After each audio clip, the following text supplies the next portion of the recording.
Hello students. तो हम अब पढ़ रहे हैं आपके पास रैखिक असमीकरण। ठीक, एनसीईआरटी के आपके पास बुक का ये 6 चैप्टर है। और इससे पहले हमने आपके पास असमीकरणों का इंट्रोडक्शन पढ़ा और हल ज्ञात करना सीखा हमने एक चर के रैखिक असमीकरण की। और जो आज मैं आपको बता रहा हूँ वो आपके पास है graphical solution of linear equality in two variable. दो चरों की जो रैखिक असमीकरण होती है उसका हम आपके पास आलेखीय हल पढ़ने वाले हैं, ग्राफिकल तरीके से आपके पास सॉल्यूशन निकालना सीखेंगे। ठीक, तो इससे पहले कि हम लीनियर इनइक्वलिटी की जाएं, हम उससे पहले आपके पास जो 10th में हमने लीनियर इक्वेशंस पढ़ा है उस पर आधारित आपके पास थोड़ा सा आपके पास देखेंगे आपके पास कि हमने किस प्रकार से आपके पास वहाँ पिछली कक्षा में आपके पास लीनियर इक्वेशंस हमने पढ़ा है। तो किस प्रकार से हमारे पास क्या क्या हमने पढ़ा है और किस प्रकार से हमने रैखिक उसका जो आलेखीय निरूपण है वो किस प्रकार से किया था। ठीक, तो हमने पढ़ा आपके पास कि लीनियर इक्वेशन की हम बात करें, अगर लीनियर इक्वेशन यानी रैखिक समीकरण की हम बात कर रहे हैं।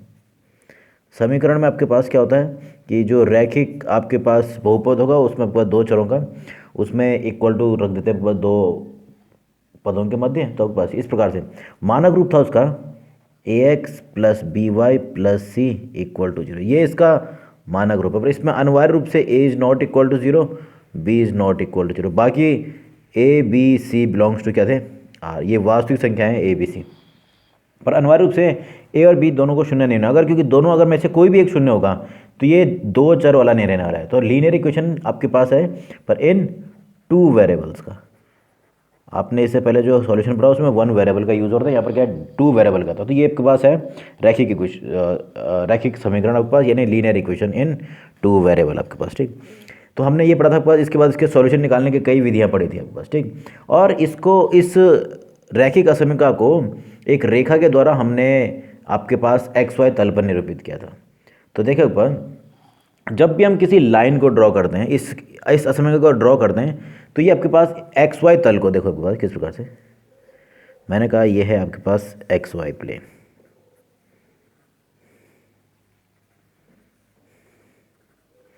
तो वो इस एक्स वाई तल को दो भागों में बांटती है आपके पास। देखो मैंने कहा मान लो कि लाइन इस प्रकार से बन गई आपके पास, मैंने कहा लाइन ये इस प्रकार से, ये है लाइन एल। ये जो असमीका थी इसका मैंने कहा रेखा मैंने इस प्रकार से निरूपित किया। तो इसने क्या किया, इस रेखा ने इस एक्स वाई तल को दो भागों में बांटा है। एक तो ये जो ऊपर वाला भाग है बस इसे कहते हैं upper half plane, upper half plane. जो एक्स वाई प्लेन था इसको उसने दो भागों में बांटा। एक तो है अपर हाफ प्लेन, जिसको मैंने कहा वन, ये आपके पास है, इसे हिंदी में कहते हैं आपके पास ऊपरी अर्धतल। ये क्या कहलाएगा आपके पास ऊपरी अर्धतल। और जो नीचे वाला भाग इसके है वो कहलाता है आपके पास lower half plane, lower half plane. अभी तक आपके पास एक्स वाई तल था, तो इसने एक्स वाई तल को दो भागों में बांटा इस रेखा ने।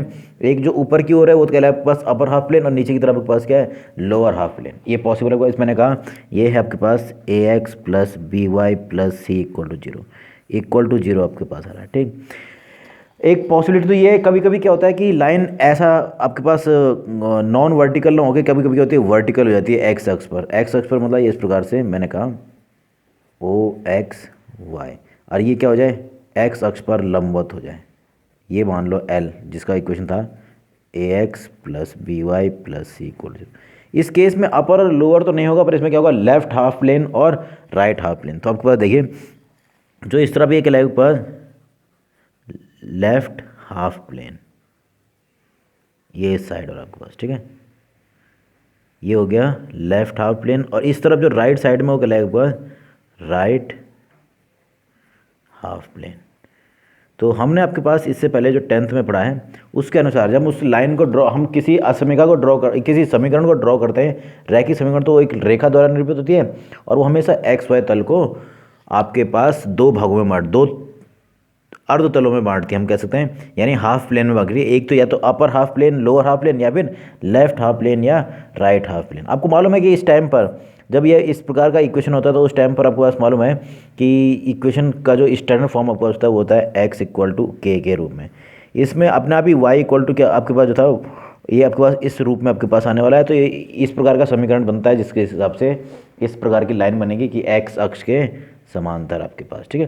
तो ये आपके पास है, जब भी हम बात करते हैं जो हमने 10th में पढ़ा है कि रैखिक समीकरण, तो रैखिक समीकरण की जब हम को ड्रॉ करते हैं आपके पास, ये अगर मानक रूप है उसको जब ड्रॉ किया जाएगा तो एक लाइन हमको प्राप्त होती है। तो उस लाइन ने क्या किया होता है, इस एक्स वाई तल को दो भागों में बांटा होता है, ठीक। ये तो हमने 10th में पढ़ा। इस साल हम पढ़ने वाले आपके पास है रैखिक असमीकाओं का आपके पास हल, दो चरों की जो रैखिक असमीकाएं होंगी। पहले देख लेते हैं कि दो चरों की रैखिक असमीकाएं क्या है। अब ये तो है उसका स्टैंडर्ड फॉर्म रैखिक समीकरण का। अगर क्या हो जाए यहाँ पर इक्वल टू के स्थान पर A X plus B Y plus C greater than 0, या A X plus B Y plus C less than 0, और तीसरी स्थिति यहाँ पर अगर इक्वल टू भी शामिल हो जाए इस वाले में, A X plus B Y plus C greater than equal to 0, और इस वाले में भी लेस देन इक्वल टू भी हो जाए। तो इस प्रकार के जो आपके पास असमीकाएं आपके पास प्राप्त होती हैं, इन्हें कहते हैं, ये जो चार मानक रूप आपके पास हैं इन्हें कहते हैं आपके पास रैखिक असमीकाएं, दो चरों पर आधारित रैखिक असमीकाएं। ये आपके पास है लीनियर इनइक्वलिटी, लीनियर इनइक्वलिटी इन टू वेरिएबल्स, दो चरों की ये हैं रैखिक असमीकाएं, और इनका ही हम सॉल्यूशन निकालने वाले हैं। अब ध्यान देना, जब हम इनकी लाइन को जब ड्रॉ किया तो उसने दो भागों में बांटा है प्लेन को। अब जब हम असमीकाओं के हल की बात करते हैं, भाई असमीकाओं के हल को आलेखीय रूप में दर्शाइए, तो इन असमीकाओं के लिए ये जो दो प्लेन प्राप्त हो रहे हैं, अपर लोअर चाहे लेफ्ट राइट, इनमें से ही कोई क्या होने वाला है, हल मिलने वाला है आपके पास। मतलब लाइन ने तो इसको दो भागों में बांटा है, पर हम कहते क्या हैं कि अब इस लाइन का सॉल्यूशन क्या होगा, जो इस लाइन पर आने वाले बिंदु वो उसके सॉल्यूशन है। मतलब मैंने कहा आपके पास ये पॉइंट ये पॉइंट ये पॉइंट ये पॉइंट क्या इसका सॉल्यूशन है। पर जब हम असमीकाओं के लिए हम सॉल्यूशन की बात करते हैं तो वो एक इन जो प्लेन जिस लाइन ने इन इस एक्स वाई तल को दो भागों में बांटा ना, उन दो भागों में से एक क्या होने वाला है, इन असमीकाओं का क्या होने वाला है, हल क्षेत्र होने वाला है या हल होने वाला है आपके पास, ठीक। और वो निकालेंगे कैसे, वो मैं आपको इसका प्रोसेस पूरा बताने वाला हूँ पास, ठीक।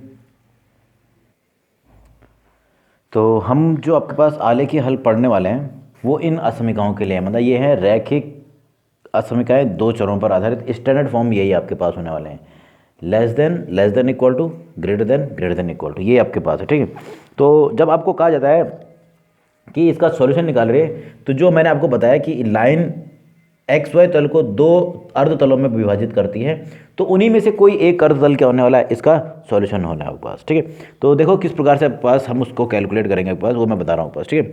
तो सबसे पहले जो इसका मेथड है सॉल्यूशन का, उसको मैं आपको बता रहा हूँ। देखिए सॉल्यूशन का जो मेथड है वो बहुत ही सरल आपके पास है। बस 11th के हिसाब से आपको करना क्या है कि आपके पास बस ड्रॉ करना आपको आना चाहिए लाइन। देखो आपके पास जो वर्किंग रूल है आपके पास,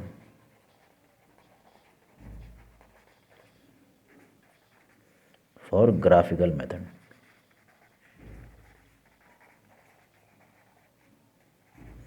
जो आपके पास वर्किंग रूल है ग्राफिकल मेथड के लिए, तो उसको मैं बता रहा हूँ। देखो अपन सबसे पहले करना क्या है, आपको इन असमीकाओं के सापेक्ष जो समीकरण है वो हमको लिख लेने हैं। आपके पास जो दी हुई असमीकाएं हैं उनके सापेक्ष समीकरण क्या होने वाला है, तो उनके सापेक्ष समीकरण क्या होगा उसको लिख देना आपको, ठीक है। तो देखो पहले आपके पास इक्वेशन ऑफ लाइन हम लिखेंगे पहले, ठीक। वो हो जाएगा इन कोई भी आप असमीका आपके पास दिए उनके सापेक्ष लाइन आपके पास हमेशा होगी A X plus B Y plus C equal to 0, ठीक है। तो ये आपके पास with respect to given inequality, जो हमें दी हुई असमीका है उसके सापेक्ष हमको क्या लेना, पहले सबसे पहले इक्वेशन ऑफ लाइन, जैसे ये हो चाहे ये हो सबके लिए लाइन यही आने वाली A X plus B Y plus C, ठीक है। सबसे पहले इसको ड्रॉ कर दिया जाएगा, draw A X plus B Y plus C equal to 0।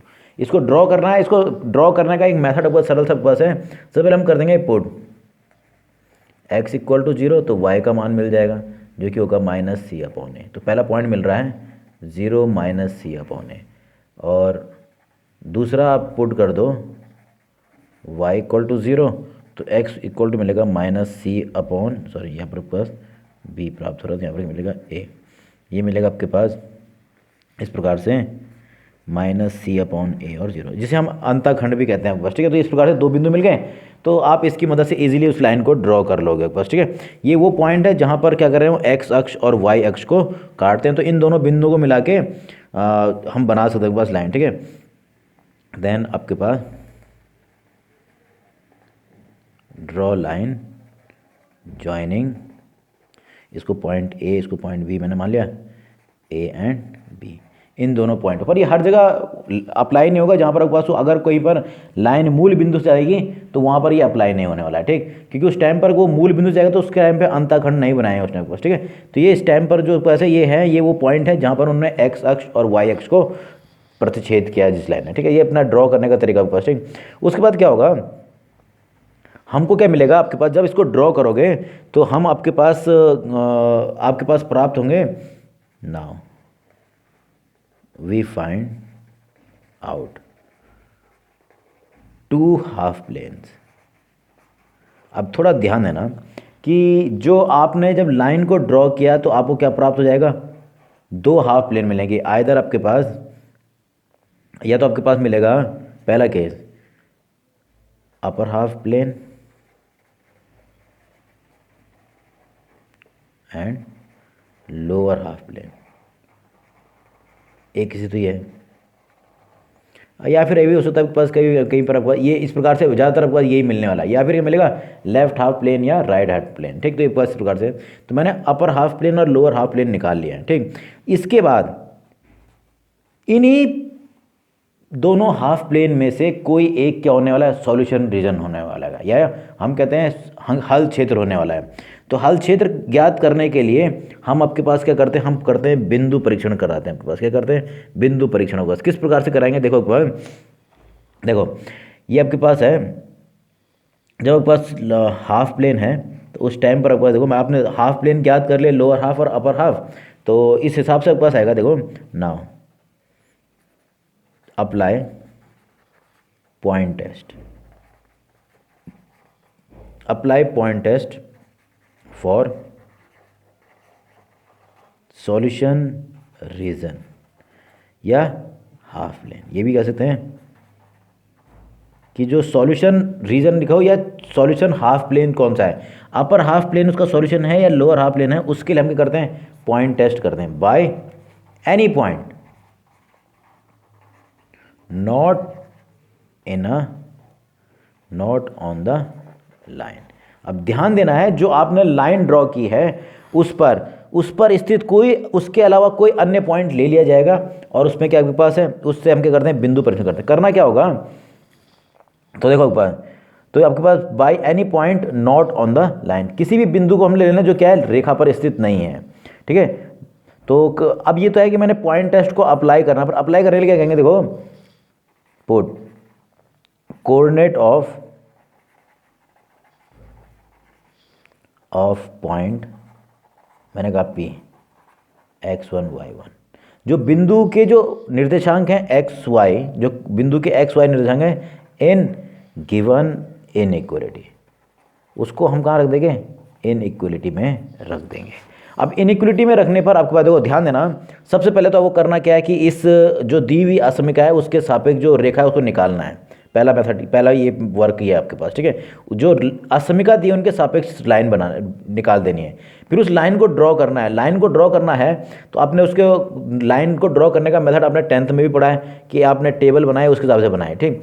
अब उसके बाद ये करते हैं कि जब आप उस लाइन को ड्रॉ करोगे तो क्या करेगा, वो आपके पास अपर हाफ प्लेन और लोअर हाफ प्लेन में एक्स वाई तल को विभाजित कर देगा। जैसे इससे पहले मैंने बताया ना कि वो आपके पास क्या करता है, आपके पास जब भी हम उस प्लेन को, जब उस लाइन को ड्रॉ करते हैं तो उसको दो भागों में बांटते हैं, तो या तो अपर हाफ बनेगा या लोअर हाफ। अब इन दोनों में से ही ये जो दो हाफ प्लेन आपके बने हैं इनमें से ही कोई सॉल्यूशन होने वाला है। अब वो सॉल्यूशन कैसे होगा, उसके लिए हम कौन सा होगा, मतलब वो उन प्लेनों में से कौन सॉल्यूशन होगा, उसके लिए अप्लाई करते हैं पॉइंट टेस्ट।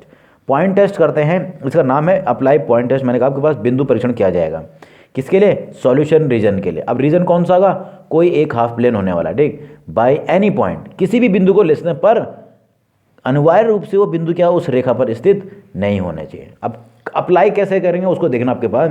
हम क्या करेंगे, जो बिंदु आपने लिया है x1 y1, उसके जो कोऑर्डिनेट हैं, जो निर्देशांक x1 y1 है, उनको कहाँ रख देंगे, उसमें सब्स्टिट्यूट कर देंगे इनइक्वलिटी में। मतलब जैसे इनइक्वलिटी ये है, तो जो आपने पॉइंट लिया होगा उसके जो x और y निर्देशांक हो ये आपके पास हुए, ठीक है। अब इसके बाद क्या कंडीशन बनती है मैं आपको बता दूं, देखो। तो जो आप अब बिंदु परीक्षण कर रहे हो, तो मान लो आपके पास आपने इफ जो कोऑर्डिनेट है, coordinate of p x1 y1 satisfied, अगर बिंदु P ने सेटिस्फाइड कर दिया आपके पास इनइक्वलिटी, मतलब कहने का अर्थ है अगर बिंदु के P के जो निर्देशांक हैं x1 y1 वो अगर असमीका को संतुष्ट करते हैं, तो देन प्लेन कंटेनिंग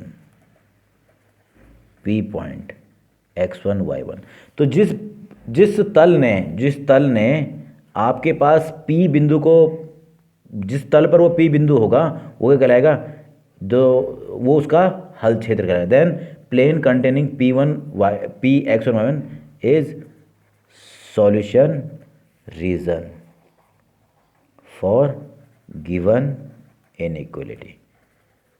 अब इसका ध्यान देना, आपके पास होगा क्या, मान लो कि P बिंदु के जो निर्देशांक है x1 y1 वो क्या कर रहे हैं, उस असमीका को संतुष्ट कर दे रहे हैं।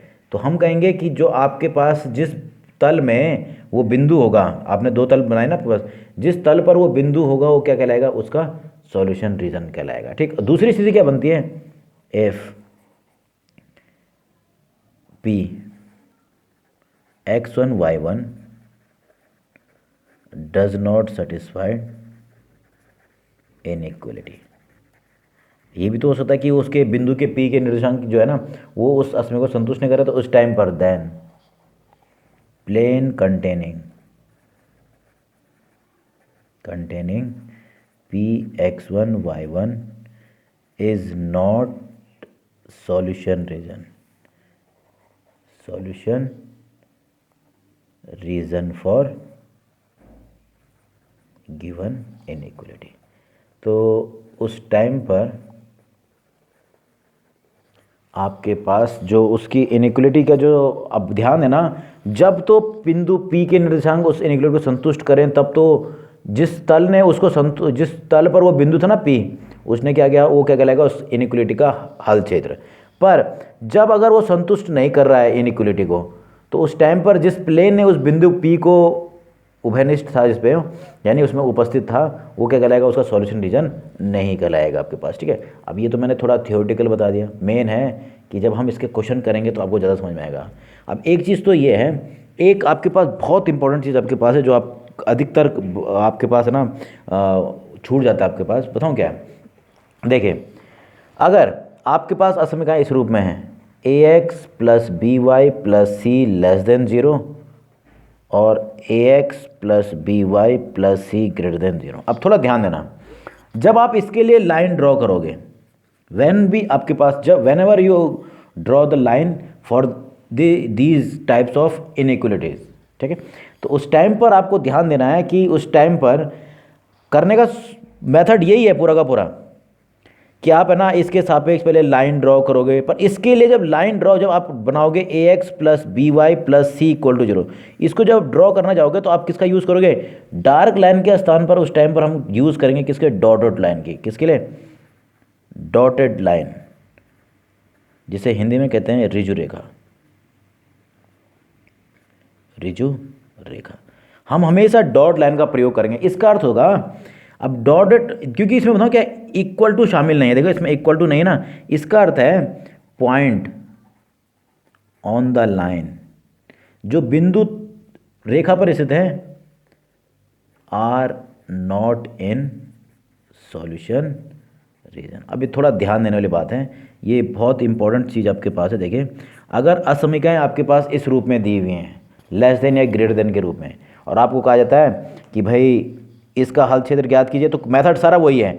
बस जब आप इस लाइन को ड्रॉ करोगे, क्योंकि इसमें इक्वल टू नहीं है ना, जब इस लाइन को ड्रॉ करोगे ना तो किसका प्रयोग करना है, डॉटेड लाइन का। डॉटेड लाइन का मतलब हो गया कि उसमें डॉट डॉट डॉट बनते हुए उस लाइन को बनाना है। पर उसका अर्थ क्या है, इसका अर्थ केवल यही है कि जो उस रेखा पर स्थित जो बिंदु हैं वो क्या है, उसके सॉल्यूशन रीजन में उपस्थित नहीं है। पहला तो ये। दूसरा, अगर इस रूप में हो जाए A X plus B Y plus C equal to zero और A X plus B Y plus C is equal, ये greater than equal to zero इस रूप में है, तो उस टाइम पर जब आप इन दोनों के सापेक्ष जब आप लाइन बनाते हो, इसको A X plus B Y plus C equal, इसको जब ड्रॉ करोगे तो उस टाइम पर लाइन बनेगी डार्क लाइन बनेगी।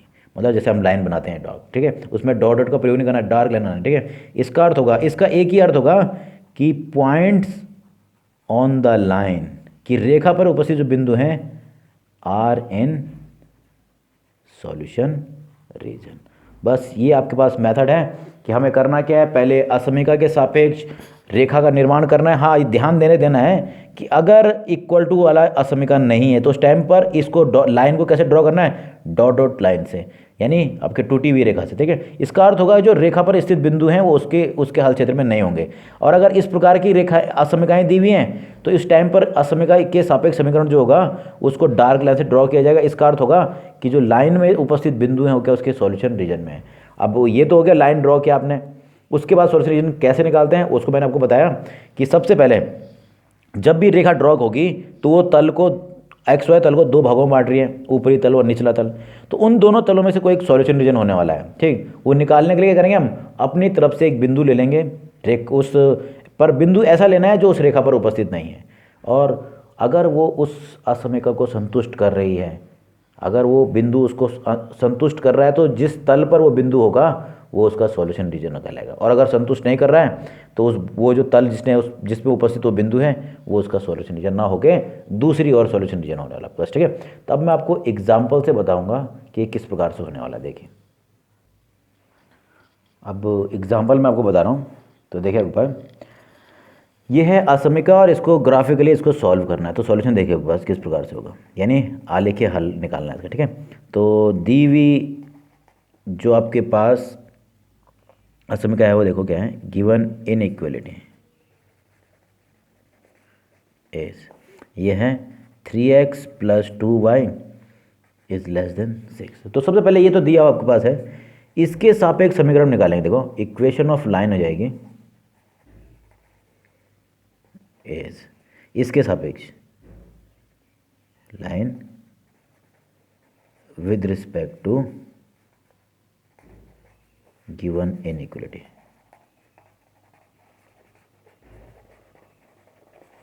दी हुई असमीका के सापेक्ष समीकरण हो जाएगा 3x plus 2y equal to 6। अब थोड़ा सा ध्यान देना है, पहले इसको ड्रॉ करने की व्यवस्था करनी है आपके पास, ठीक है। पहले हम क्या करेंगे, इस लाइन को ड्रॉ करेंगे, पर एक चीज़ का ध्यान देना, जब ड्रॉ करोगे तो क्योंकि इसमें इक्वल टू नहीं है ना, तो इक्वल टू नहीं, तो आप जब लाइन को ड्रॉ करो तो किसका यूज़ करना है, डॉट डॉट लाइन का यूज़ करना है, ठीक है। तो किस प्रकार से यूज़ करें, तो उसके लिए मैंने इस समीकरण में रख दिया पुट y इक्वल टू 0। अगर मैं इसमें y इक्वल टू 0 रहा हूँ तो क्या हो रहा है, 3x इक्वल टू 6 हो जाएगा। देखिए ये पूरा 0 हो जाएगा, यानी x बराबर 2। तो मुझे प्राप्त हो रहा है, ठीक। तो मुझे एक पॉइंट मिलेगा a पॉइंट, ये होगा 2 और 0। ये वो बिंदु है जहाँ पर इस रेखा ने एक्स वाई तल को x अक्ष पर काटा होगा, ठीक है। ये आपके पास इसी प्रकार मैंने फिर से रख दिया x इक्वल टू 0, तो इस केस में मिलेगा 2y इक्वल टू 6, तो यानी एक्स वाई बराबर 3। तो मुझे b पॉइंट प्राप्त होगा, ये हो गया आपके पास 0 और 3। तो सबसे पहले हमको करना क्या है कि इस लाइन को ड्रॉ कर देना है। पहले आपके पास लाइन, अब लाइन को ड्रॉ करने का तरीका क्या होगा, ध्यान देना है कि आपके पास जब इक्वल टू शामिल नहीं तो इस लाइन को ड्रॉ करते हो तो आपको डॉट डॉट लाइन का यूज़ करना है। देखो किस प्रकार से मैंने कहा, मान लो इस लाइन को ड्रॉ करने के लिए मैंने इस प्रकार से तल बना दिया, ठीक। ये हो गया OX OY इस प्रकार से, ठीक। तो 1 2 3 और 4, इधर भी 1 2 3 और 4, क्योंकि मुझे इसी की आवश्यकता ज़्यादा तो ज़्यादा है नहीं, तो मैं इसी प्रकार से कर रहा हूँ। पर देखिए तो आपके पास ये आपके पास प्राप्त हुआ। तो देखिए सबसे पहले मैं पॉइंट A को निरूपित करूँ तो पॉइंट है 2 0, यानी ये पॉइंट हो, ये है पॉइंट A। इसी प्रकार पॉइंट B है 0 3, तो ये है पॉइंट। तो जो लाइन बनेगी वो आपके पास इस प्रकार से बनेगी कि आपके पास क्या हो जाए कि इन दोनों बिंदुओं को मिलाने वाली लाइन पर, लाइन का ध्यान दीजिएगा कि क्योंकि इसमें इक्वल टू शामिल है तो हमको कैसे करना है, डॉट डॉट लाइन बना। तो मैंने कहा आपके पास ये इस प्रकार से दोनों को मैं मिलाते हुए कर रहा हूँ आपके पास, देखें ये इस प्रकार से,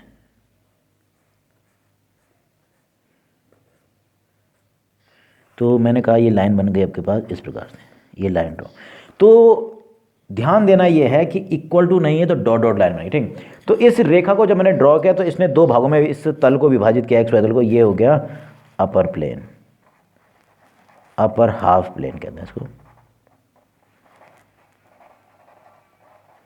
1 के द्वारा निरूपित किया, ठीक। और नीचे वाला जो भाग है वो कहलाएगा आपके पास लोअर हाफ प्लेन, यानी हिंदी की में बात करें तो ये है ऊपरी अर्धतल और ये है निचला अर्धतल, ठीक। तो इस अर्धतलों में यानी अब ये जो अर्धतल जो दो प्राप्त हो रहे हैं आपके पास, इन दोनों में से ही कोई एक इसका क्या कहलाएगा, सॉल्यूशन रीजन कहलाएगा। क्या कहलाएगा, सॉल्यूशन। उसको निकालने के लिए आपके पास देखो हम अप्लाई करते हैं point test, apply point test. किस चीज़ के लिए कर रहे हैं, for solution region, solution region के लिए कर रहे हैं बस, ठीक है। अब ये तो ठीक है, आपने कह दिया कि अप्लाई पॉइंट टेस्ट। अब आपको करना क्या है, एक ऐसा बिंदु लेना है जो इस रेखा पर उपस्थित नहीं है, ध्यान देना है, इस रेखा पर उपस्थित नहीं है, ऐसा पॉइंट लेना है। तो सबसे सरल पॉइंट होता है मूल बिंदु 0 0। तो मैंने कहा बाय ओरिजिन 0 0। अब देखना है आपको, देखो कि मूल बिंदु के निर्देशांक हैं एक्स, और एक्स भी 0 है वाई भी 0। तो हम करेंगे क्या, सॉल्यूशन रीजन के लिए जब हम अप्लाई करते हैं पॉइंट टेस्ट, तो मैंने कहा मूल बिंदु से करता हूं मैं, ऐसा जरूरी नहीं मूल बिंदु से, आप बस ऐसे पॉइंट लेना जो इस असमीका का जो ये समीकरण है इस पे, इस रेखा पर उपस्थित ना हो, ठीक। तो मैंने क्या 0 0 सबसे सरल पड़ेगा तो मैंने रख दिया। अब बताऊं करना क्या है, इसका मान करना आपके पास, सब्स्टिट्यूट करना है इसके निर्देशांकों को असमीका पर। तो देखिए क्या होगा आपके पास, 0 0 के द्वारा मैं प्रतिस्थापित कर रहा हूँ, देखो इन इनइक्वलिटी,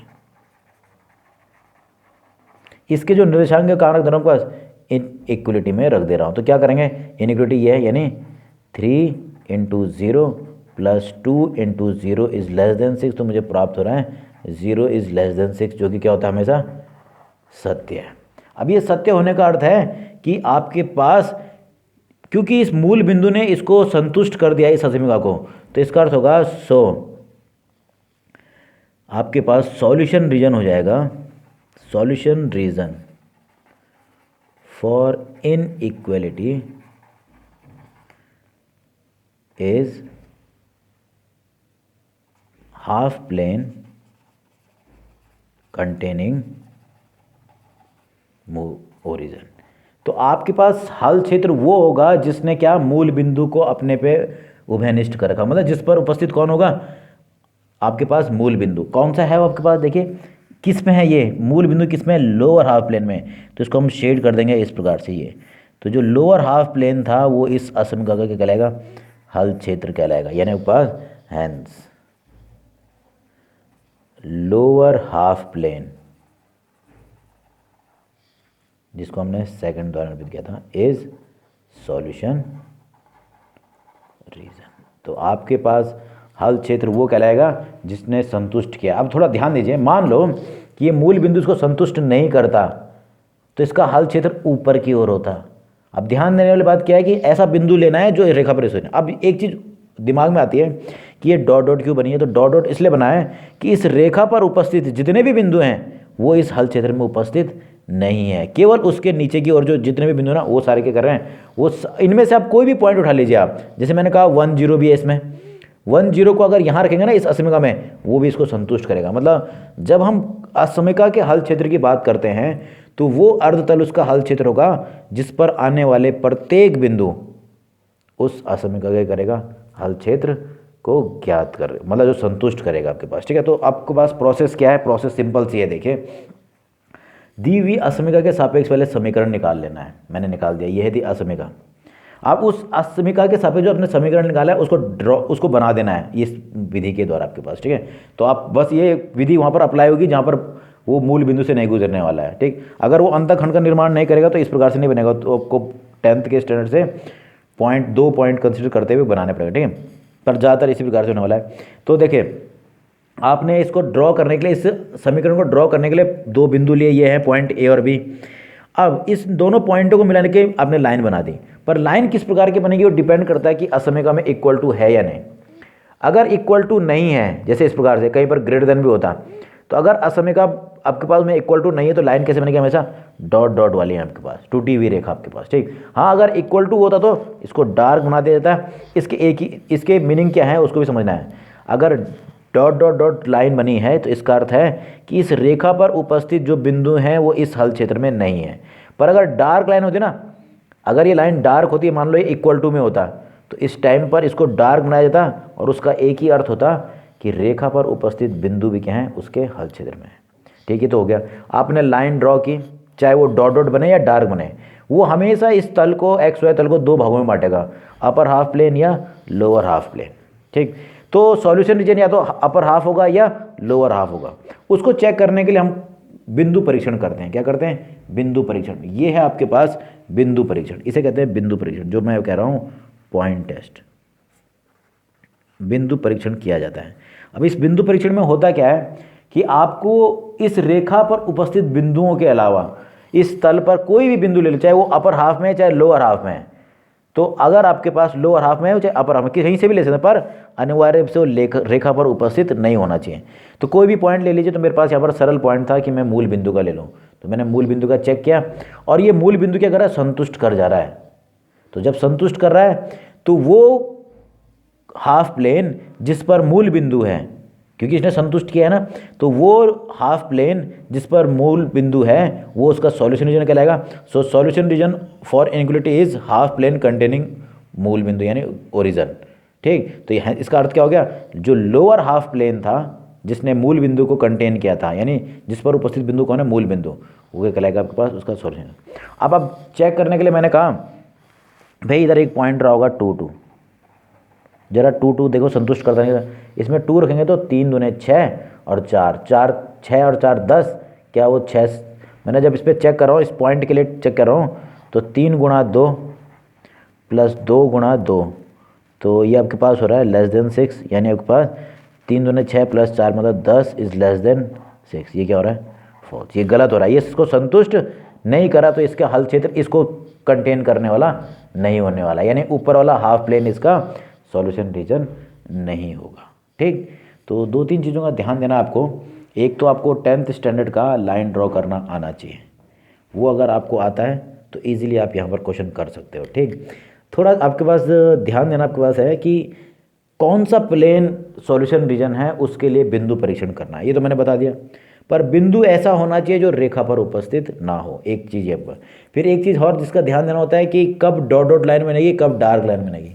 डॉट डॉट लाइन केवल तब बनेगा जब असमीका में इक्वल टू नहीं है।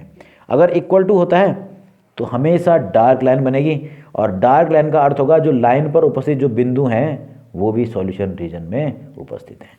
और कौन सा हल क्षेत्र होने वाला है, अपर वाला या लोअर वाला, उसके लिए हमेशा बिंदु परीक्षण किया जाता है। किसके द्वारा? अब वो आप ऐसा बिंदु लेना है आपको जो क्या है, इस रेखा पर उपस्थित, जो आपने लाइन ड्रॉ की ना, ये ax + by = c के लिए, तो इस पर उपस्थित नहीं हो, तो उस पर उपस्थित वाला जो बिंदु है उसको नहीं लेना है, उसके अलावा कोई भी ले सकते हो। पर सरल कौन सा होता है, हमेशा मूल बिंदु लेना। तो मैंने मूल बिंदु जगह जब परीक्षण किया, तो परीक्षण के दौरान करेंगे क्या, जो बिंदु आपने चूज़ किया है यानी सेलेक्ट किया है परीक्षण के लिए, उसके x और y निर्देशांक रख देने असमीका पर। जैसे ही आप असमीका में रख रहे हो, अगर वो असमीका को संतुष्ट कर रहा है, जैसे मूल बिंदु संतुष्ट कर दे रहा है, देखो यहाँ पर कर रहा था, तो यानी हल क्षेत्र वो होगा जिस अर्धतल ने उस मूल बिंदु को अपने पे रखा हो, मतलब जिस पर उपस्थित कौन होगा, मूल बिंदु का। तो जो यहाँ पर कौन हो रहा है, इस टाइम पर लोअर हाफ प्लेन। अगर मैं बिंदु परीक्षण 2-2 से करता, ध्यान देना, अगर मैं पॉइंट 2-2 से करता तो यहाँ पर आ रहा था 10 इज लेस देन 6, जो कि असत्य है। यानी ये पॉइंट क्या कर रहा है, इस असमीका को संतुष्ट नहीं कर रहा है। तो इसका अर्थ है जो हाफ प्लेन जिस पर पॉइंट 2-2 है उसका हल क्षेत्र नहीं होने वाला है, यानी अपर हाफ प्लेन उसका हल क्षेत्र नहीं होगा।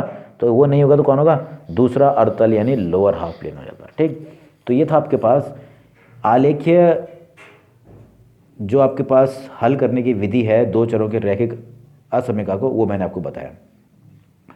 इस पे आपके पास पहले मैंने उसकी थोड़ी सी थ्योरी बताई, मेथड बताया कि किस प्रकार से आपके पास सॉल्यूशन निकाला जाएगा और एक एग्जाम्पल कराया है।